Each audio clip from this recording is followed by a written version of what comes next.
tonight it's my great pleasure to continue this embodying theme. So last time I talked about embodying equanimity. And tonight, let's talk about embodying compassion. So embodying compassion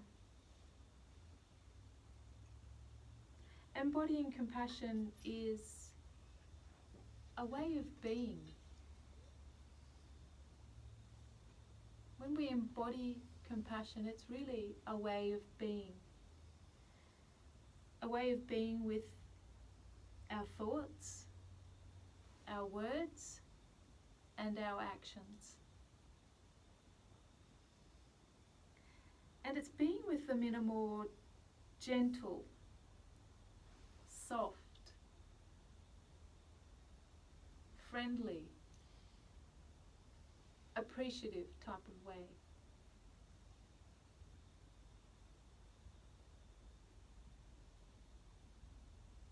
And that includes that interaction with ourselves, our interaction with each other, as well as the world around us, everything around us.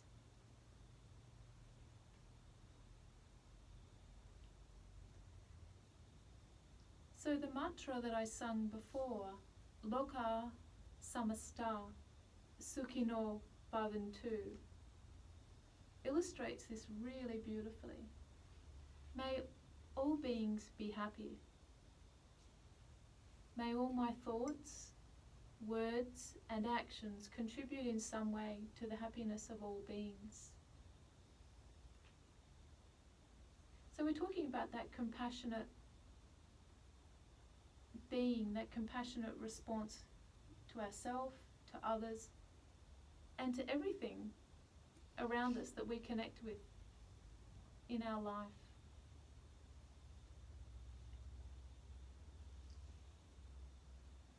So really it's a mindful and compassionate way of being. We really need to bring that mindfulness in to recognize and know that we need to offer a compassionate, more friendly, more open type of response. And if compassion's not really agreeing with you, that word, feel free to interchange compassion with perhaps some of the words I've already used, like gentleness or kindness. But when we look at the meaning of compassion, it's really that recognizing the challenge, the difficulty, and then having the willingness to try to alleviate or minimize that suffering, that hurt, that distress in ourselves, others, and the world around us.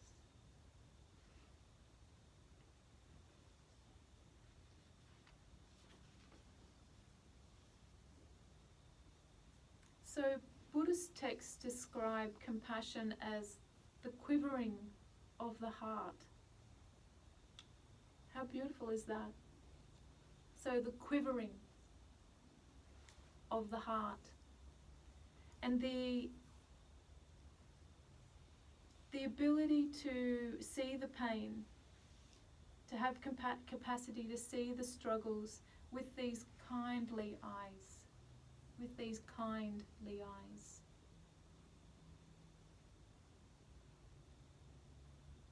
So when we're talking about compassion, we have the mindfulness to recognize that there's a challenge, there's a difficulty, there's suffering, there's stress. And then we have that openness of the heart to take it a step further, to want to try to alleviate that hurt in ourselves, someone else. The Dalai Lama spoke of compassion, and he says, it's the sensitivity to the suffering of self and others with a commitment to try to relieve it.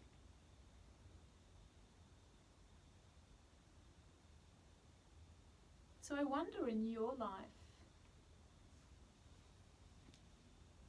about your compassionate responses. Have you ever tried to soothe a crying baby by holding a crying baby? Or with your touch? Or hug? Or have you offered a listening ear, your time, to support a friend in need?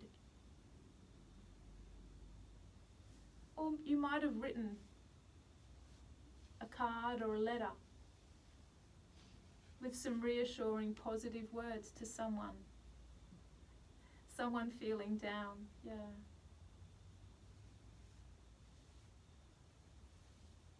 Or have you made life easier for someone just by offering or doing an act of kindness? And that could be just moving a pebble from the road, a stone, so someone doesn't fall. Or maybe you bought something little for someone. You bought something big. You bought something for them to let them know that they were seen and they were loved.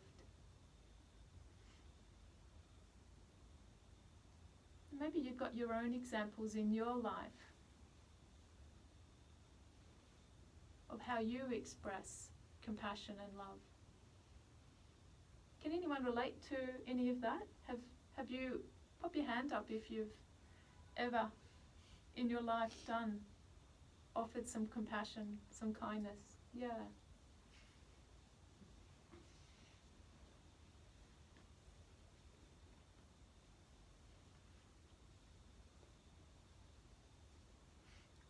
And it doesn't have to be something big and amazing, does it? It can be something small and simple. And I can see the smiles on your faces. Because it's that circle of giving, you know. We give something out, and with no expectation in return, we receive so much, don't we? But of course, compassion is that willingness, it's the focus on alleviating the suffering. So it's not focused on ourselves. For a bit we can forget about ourselves and we can focus on another person when we're giving the compassion to another. So a couple of weeks ago I was actually out shopping, and it was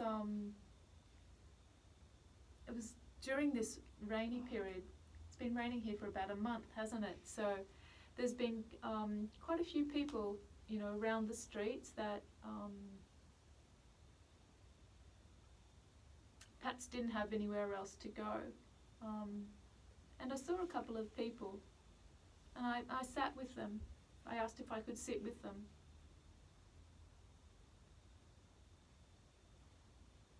And I listened to their difficult story.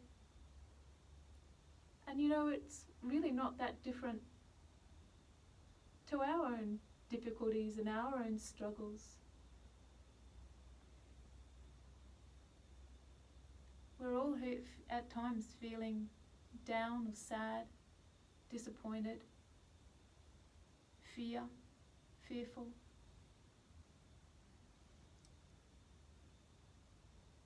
I could really connect with them. I wasn't in their situation, but I could connect. And I wondered what I could do just to let them know that, yeah, I can see that you're hurting. I can see that times are really difficult. It was just a small gesture, just got them something to eat. And we continued to talk, and it was such a wonderful exchange. It was so powerful. And I guess,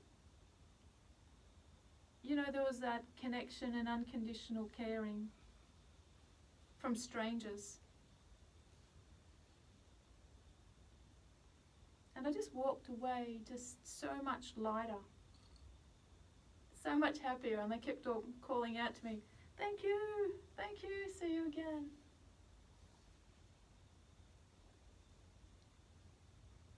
And I guess in our own way, in our lives, we're connecting with people all the time like that.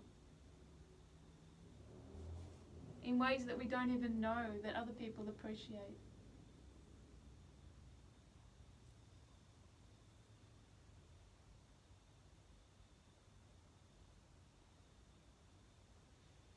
So when we think about self-compassion,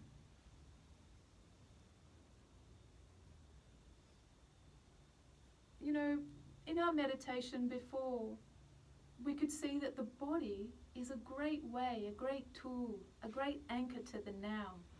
This body. Even now I can feel a little bit of tightness here, a little bit of tightness here, a little bit of openness. And that's just our way to touch into the now.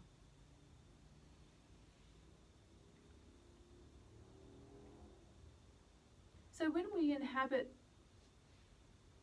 we're with this body, the sensations, and we can pause and mindfully be with it, then we can have a compassionate response.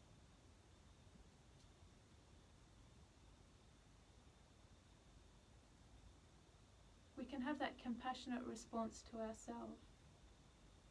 Yeah, I can feel that you're a bit tight. Yeah, I'm feeling for you. And I may give that a little rub.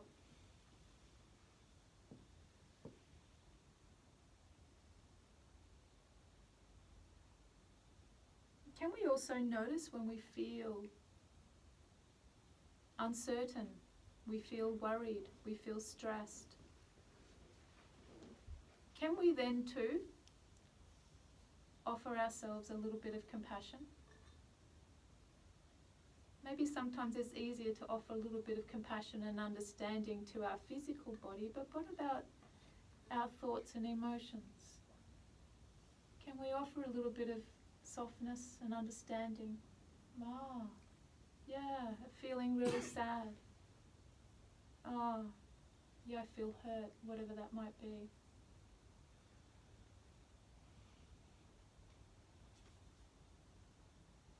So when we bring this mindfulness and recognize what's going on with our body, what's going on with our emotions and our thoughts, we can recognize that there's a need for a little bit of softness, there's a need for a little bit of compassion and understanding. So the first step is that awareness, the mindfulness. And I noticed that for myself on a recent retreat. I was just caught up in this waterfall, overwhelming thoughts. I felt like I couldn't escape it. Anyone relate to that? Yeah? And I just was so enclosed by it. And then my teacher, Will James, he was talking about to everyone about a topic, and he said, what we need to do is to bring the 4 heart qualities, the 4 Brahma Viharas, the loving kindness, compassion, appreciative joy, and equanimity to our situation. Just to hold it a little bit more gently, to be a little bit more curious about the situation. And that really helped me. And I found compassion was sort of the way in, to step back from all this overwhelming flow of thoughts that I just couldn't escape from. Just brought a little bit of, poked a little hole in and brought a little bit of compassion in. It's like, yes, lots of thoughts, yeah, and they're overwhelming. And you're having trouble concentrating, whatever that is, and just bringing a little bit of curiosity, a little bit of gentleness around. And that's really what helped me to be able just to come back and see the reality of the situation. And so this little bit of compassion here and there, just naming what's going on, recognizing it, offering a little bit of compassionate words. Yes, it's tough. Yeah, but you're doing your best. It's okay. Or you could just say, yes, you again. And offering perhaps a gentle touch, a bit of a massage. We probably instinctively do these sort of things, rub our heart, our hands, belly, just to comfort ourselves a little bit. And this is how we can really embody the compassion. Coming back to the now.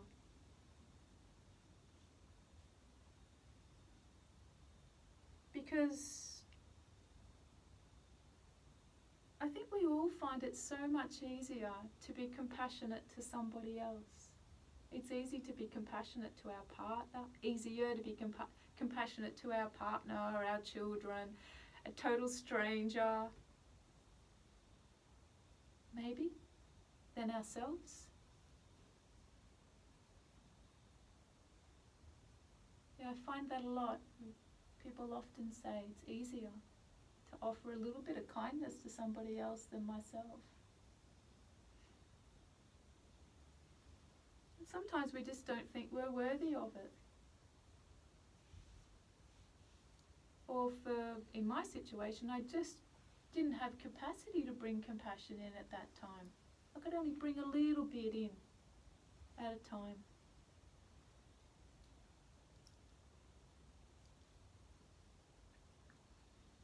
And sometimes we think that self-compassion is a sign of weakness, that we're going to lose our position, we'll lose our stance,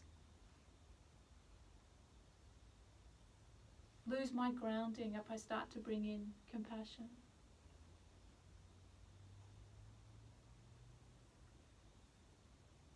But what if we did? What if we did open up a little bit? What if we did bring a little bit more kindness to the situation?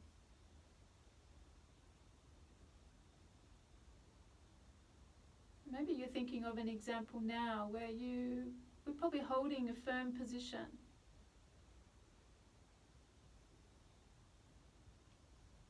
Worrying that you might lose your sense of self, lose your grounding, that you didn't deserve a little bit of kindness.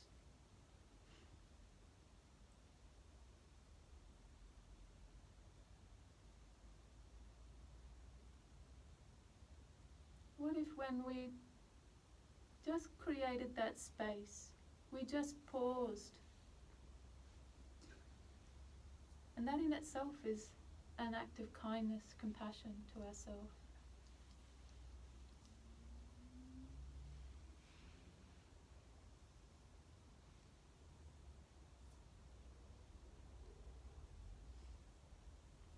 So the first thing really is to recognize, to be aware, be mindful that compassion is needed.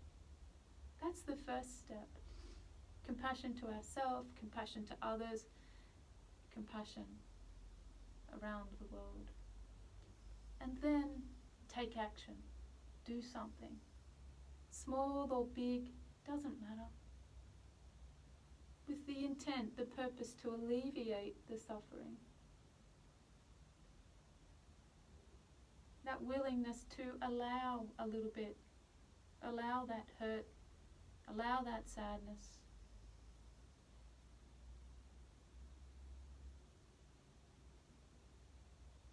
And allow ourselves to step into a little bit more vulnerability. If we can step into a little bit more vulnerability and just see what opens. See if more kindness, more open-heartedness can open. You might be thinking of a situation that's going on in your life now that maybe you can bring a little bit more of this openness. A little bit more of a caring to it.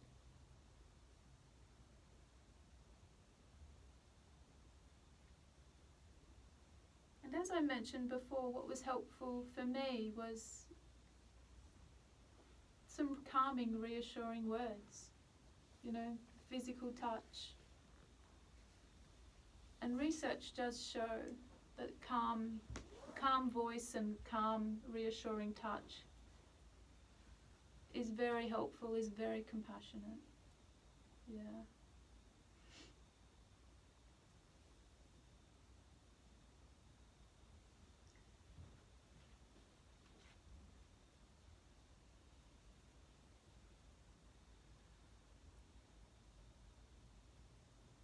So can you imagine a world where we care for each other and ourselves deeply? Where we all felt connected, where we all felt like we belonged, and that we were okay with ourselves, knowing that we're doing the best that we can.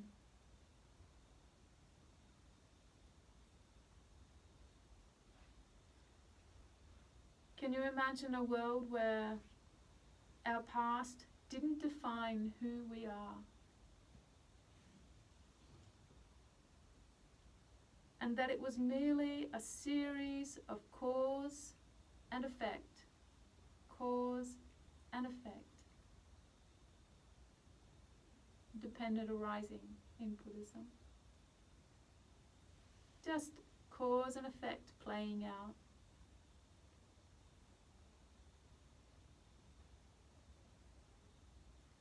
That we could let go of that rehashing and hoping for a better past. Can you imagine that if we saw the future as something to look forward to, yet we could be present and not always bounded by craving, desiring, wanting something else, something different, something new, or attaching. It's mine.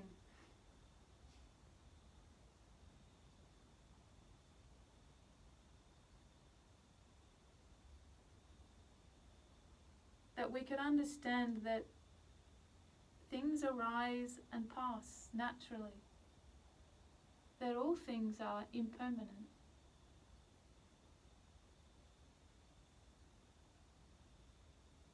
Can we imagine a world like that where we could have that perspective and offer ourselves with compassion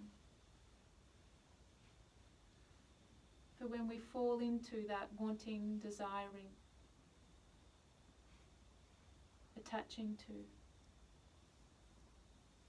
And again, that's bringing the mindfulness and the compassion together. What's called the two wings of awareness. For the bird to fly needs both the mindfulness, that recognition of the suffering, the compassion, the desire to do something, alleviate the difficulty.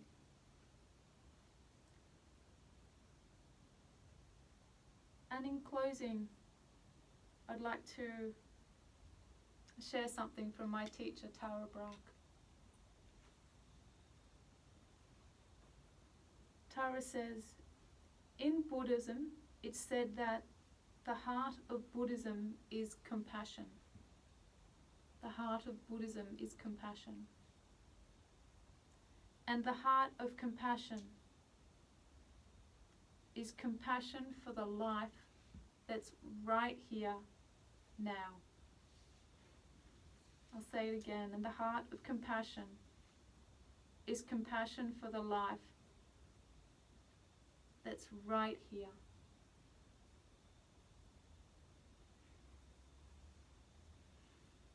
Thank you for your kind attention.